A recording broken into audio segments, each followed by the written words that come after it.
Another thing that intrigued me on this album, as well as Dondestan, The Sight of the Wind and Alfie, is the backing track you did, just breathing the rhythm, actually. Yeah.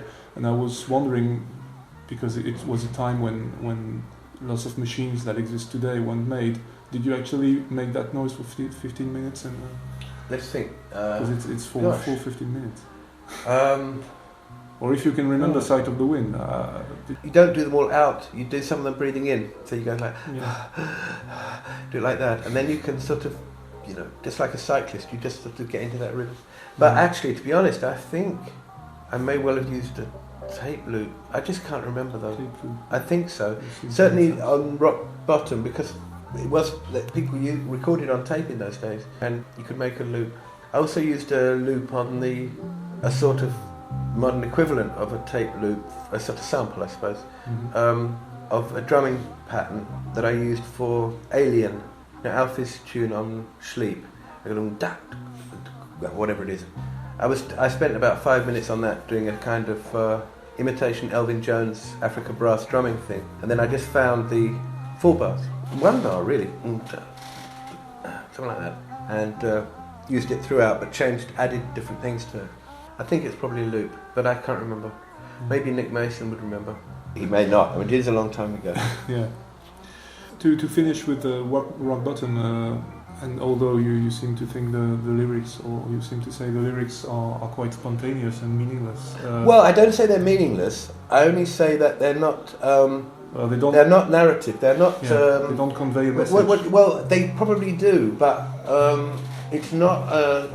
It's like the difference between prose and verse. It's not prose. Prose, you actually start to make a point and then you have a kind of argument which you wish to convey, you know.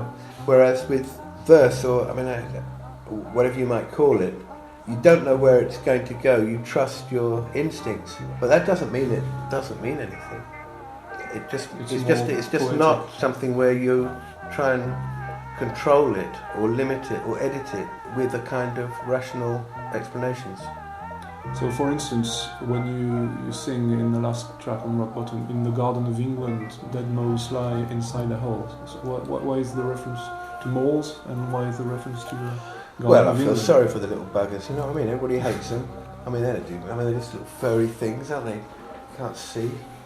Because the name Matching Mole started as a pun, but then I was surprised to see that there's a sustained interest in the animal. That's how it goes.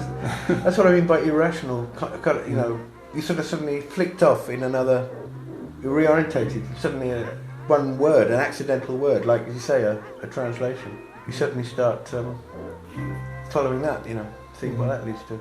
Well, I do. Maybe proper, normal, rational people don't, but I do.